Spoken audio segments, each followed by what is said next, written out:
بسم اللہ الرحمن الرحیم۔ السلام علیکم ناظرین، یزید کی قبر کو کیوں کھولا گیا؟ یزید کی قبر کو کب اور کس نے کھدوایا؟ آخر اس واقعے کی اصل وجہ کیا تھی؟ یہ واقعہ یزید کی وفات کے کتنے عرصے بعد پیش آیا؟ ناظرین، یزید نے اپنی زندگی میں ہی اپنے بیٹے معاویہ کو اپنا جانشین مقرر کر دیا تھا۔ یزید کے کل 12 بیٹے اور 5 بیٹیاں تھیں، لیکن اس کو اپنے بیٹے معاویہ سے بے پناہ پیار تھا۔ اس کی تعلیم و تربیت بھی یزید نے شہزادوں کی طرح کی تھی۔ یزید چاہتا تھا کہ اس کا یہ بیٹا اس کا حقیقی جانشین بنے۔ یزید نے حکومت سنبھالتے ہی اپنے 2 بیٹوں خالد اور معاویہ کو اس وقت کے بہترین استاد عمر المقصوص کے مکتب میں 3 سال کے لیے بھیج دیا۔ شیخ عمر المقصوص بھی جانتے تھے کہ یزید کا جانشین معاویہ ہی ہے، اس لیے انہوں نے اس کی تربیت پر خوب محنت کی۔ 61 ہجری میں جب واقعہ کربلا پیش آیا تو شیخ المقصوص کو بہت تکلیف پہنچی، کیونکہ آپ کا دل محب اہل بیت سے تڑپتا تھا۔ اس لیے آپ نے یزید کے ان دونوں بیٹوں کو عظمت اہل بیت سے خوب روشناس کروایا۔ ایک طرف کربلا کا واقعہ پیش آیا اور جگہ جگہ یزید کے خلاف بغاوت اٹھنے لگی، دوسری طرف معاویہ جو یزید کا جانشین تھا اس کی تربیت ایک سچے عاشق رسول کر رہے تھے۔ واقعہ کربلا کے تیسرے سال 683 عیسوی میں یزید عبرتناک موت سے دوچار ہوا تو معاویہ ابن یزید تخت نشین ہوا تو استاد محترم کی محنت رنگ لائی۔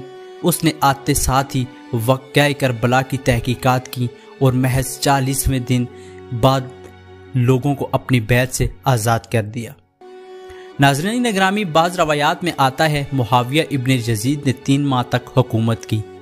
20 سال کی عمر جوانی کا ایسا دور ہے کہ جب انسانی خواہشات کی منہ زور عروج پر ہوتی ہے۔ یزید کا جانشین ہونا اور پوری اسلامی مملکت پر حکمرانی کرنا اپنی تمام جائز و ناجائز خواہشات کو پورا کرنے کے لیے بہترین موقع تھا، لیکن معاویہ بن یزید نے تخت پر بیٹھتے ہی واقعہ کربلا کی تحقیقات کی اور حالات کا بہت باریک بینی سے جائزہ لیا۔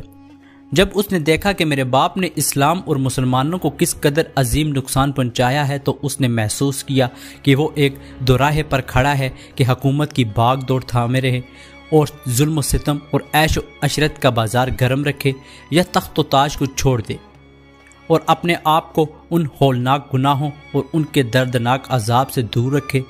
بالآخر اس نے فیصلہ کر ہی لیا۔ اس کا فیصلہ ان سچی تعلیمات اور اس ایمان کے طفیل ہی ممکن ہوا جو اس کے رگ و پے میں شامل ہو چکا تھا۔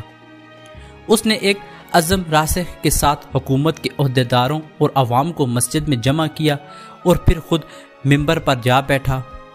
اس نے اپنی تقریر میں سب سے پہلے خدا کی حمد اور اس کے بعد رسول اللہ صلی اللہ علیہ وآلہ وسلم پر درود بھیجا اور پھر وہ یوں کہنے لگا، میرے باپ یزید کو جب حکومت ملی تو وہ اپنے اعمال اور بد کرداری کی وجہ سے ہرگز اس کا اہل نہیں تھا، لیکن وہ بھی اس پر قابض رہا اور اس کا نفس اس سے بدترین کاموں کی ترغیب دیتا رہا۔ وہ اپنے برے کاموں پر بھی فخر کرتا تھا اور اس نے خدا کی بتائی ہوئی حدود سے تجاوز کیا۔ رسول اللہ صلی اللہ علیہ وآلہ وسلم کی اولاد پر اس نے بدترین مظالم ڈھائے، لیکن اس کی حکومت کی مدت بہت ہی تھوڑی تھی اور بہت جلد اس کی شرمناک زندگی کا خاتمہ ہو گیا اور آج وہ اپنے اعمال کے حساب و کتاب میں الجھا ہوا ہوگا۔ ناظرین گرامی، جب معاویہ بن یزید کی بات جہاں تک پہنچی تو اس کا گلا رک گیا۔ کافی دیر وہ بلند آواز میں روتا رہا اور اس کے بعد وہ دوبارہ لوگوں سے ہم کلام ہوا اور اس نے کہا، اے لوگو، میں تمہارے گناہوں کا بوجھ اپنے کندھوں پر نہیں اٹھا سکتا اور نہ تمہاری دوستی کا توق اپنے گلے میں ڈالوں گا۔ میری خواہش تو یہ ہے کہ حکومت شہزادہ امام حسین امام زین العابدین کے حوالے کر دی جائے، یا اب تم خود جو بہتر سمجھو وہ کرو، یا حکومت کرے جس کا تم انتخاب کرو۔ میں اپنی بیعت سے تم لوگوں کو آزاد کرتا ہوں اور اس خلافت کو ٹھکراتا ہوں۔ ناظرین، معاویہ ابن یزید کے ان جملوں نے محفل میں ایک طوفان برپا کر دیا۔ پھر معاویہ ابن یزید ممبر سے اتر آیا۔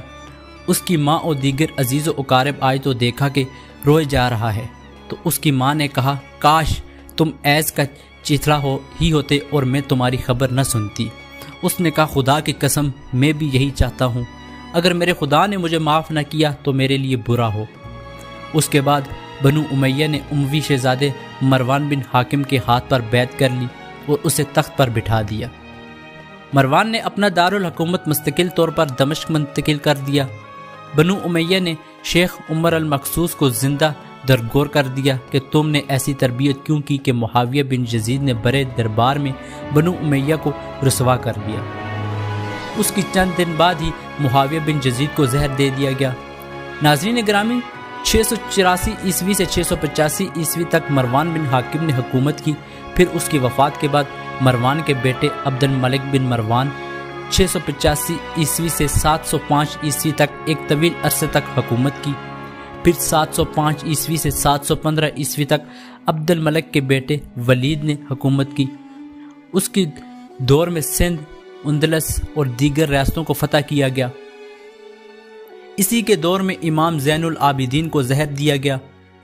715 سے 717 تک ولید کے بھائی سلیمان بن عبد الملک نے حکومت کی اور 717 میں عمر بن عبد العزیز معجزانہ طور پر تخت نشین ہوئے، لیکن ان کو بھی زہر دے دیا گیا۔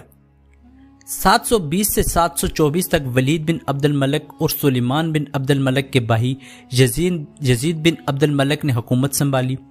اس کے بعد اشام بن عبد الملک، ولید بن یزید، یزید بن ولید، ابراہیم بن ولید اور مروان بن محمد نے بالترتیب حکومت سنبھالی، اور 750 عیسوی میں بنو امیہ کی حکومت کا تختہ بنو عباس نے الٹا کر دیا۔ بنو امیہ کا آخری حکمران مروان ثانی ایک انتہائی ڈرپوک حکمران تھا، جس نے ابو مسلم خراسانی کے ہاتھوں شکست کھائی اور بنو عباس کی حکمرانی شروع ہوئی۔ ناظرین گرامی، تاریخ کی کتابوں میں درج ہے کہ ابو مسلم خراسانی نے ابو عباس کے ابو جعفر المنصور اور ان کے بھائی ابو العباس الصفاح کو حکمرانی سونپ دی۔ اس طرح بنو عباس کے پہلے حکمران ابو العباس نے آتے ہی بنو امیہ کا نام و نشان مٹانے کی قسم کھائی۔ بہت سے لوگوں کا قتل کر دیا گیا اور کربلا کے واقعہ میں ملوث تمام کرداروں کی قبریں کھو دی گئی۔